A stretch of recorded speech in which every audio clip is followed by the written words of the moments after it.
আসসালামু আলাইকুম সবাইকে বাংলা নববর্ষের শুভেচ্ছা। শুভ নববর্ষ। নববর্ষ কিন্তু আমাদের বাঙালিদের ঐতিহ্য এবং সংস্কৃতি ধরে রাখার একটি অন্যতম দিন। এই দিনটিতে আমরা অনেক রকমের খাবার গ্রহণ করে থাকি এবং সবচেয়ে মজার এবং মুখরোচক যে খাবারটা সেটা হচ্ছে পান্তা ভাত এবং ইলিশ। এবার আসি ইলিশ মাছের কথায়। ইলিশ মাছ আমাদের দেশে খুবই জনপ্রিয় একটি মাছ এবং আমাদের দেশের জাতীয় মাছের নাম হচ্ছে ইলিশ। ইলিশ মাছ আমাদের দেশে কিন্তু একটা সার্টেন টাইমে পাওয়া যায়। কোন সময়ে পাওয়া যায় ইলিশ মাছ? যখন হচ্ছে মাছ নদী এবং সমুদ্রের মধ্যবর্তী স্থানে আসে তখনই কিন্তু আমরা ইলিশ মাছকে পেয়ে থাকি। এখানে একটা ইনক্লুডিং পার্ট যে ইলিশ মাছ আসলে কি সামুদ্রিক মাছ না নদীর মাছ? নদীর মাছ বা সামুদ্রিক মাছ যেটাই হোক না কেন, পুষ্টিগুণ হিসেবে কিন্তু ইলিশ মাছ অনেক বেশি গুরুত্বপূর্ণ পুষ্টি বহন করে এবং অনেক অনেক বেশি পুষ্টি তার ভিতরে পুষ্টিগুণ রয়েছে। কী ধরনের পুষ্টিগুণ রয়েছে? প্রথমত ওমেগা 3 ওমেগা 6 ফ্যাটি অ্যাসিড। এই ফ্যাটটা ভালো ফ্যাট, অর্থাৎ আপনার শরীরে যদি খারাপ ফ্যাট থাকে তাহলে এটা আপনাকে ভালো ফ্যাটটাকে কাটাবে। মনে রাখতে হবে ফ্যাট কিন্তু ফ্যাট কাটে। সো ভালো ফ্যাট গ্রহণ করুন, খারাপ ফ্যাট আপনার শরীর থেকে আস্তে আস্তে নির্মূল হয়ে যাবে।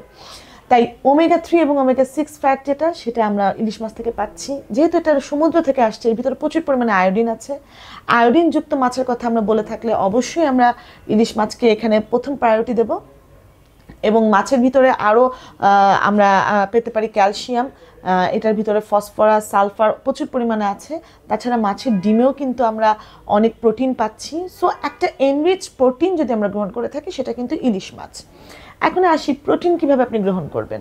প্রোটিন গ্রহণ করার যে নিয়মগুলো আছে তার মধ্যে দুইটা নিয়ম কিন্তু খুব গুরুত্বপূর্ণ। একটা হচ্ছে আমরা প্রোটিন তেলে ভাজি, আর একটা হচ্ছে আমরা কিন্তু প্রোটিনটা সেদ্ধ করে গ্রহণ করি।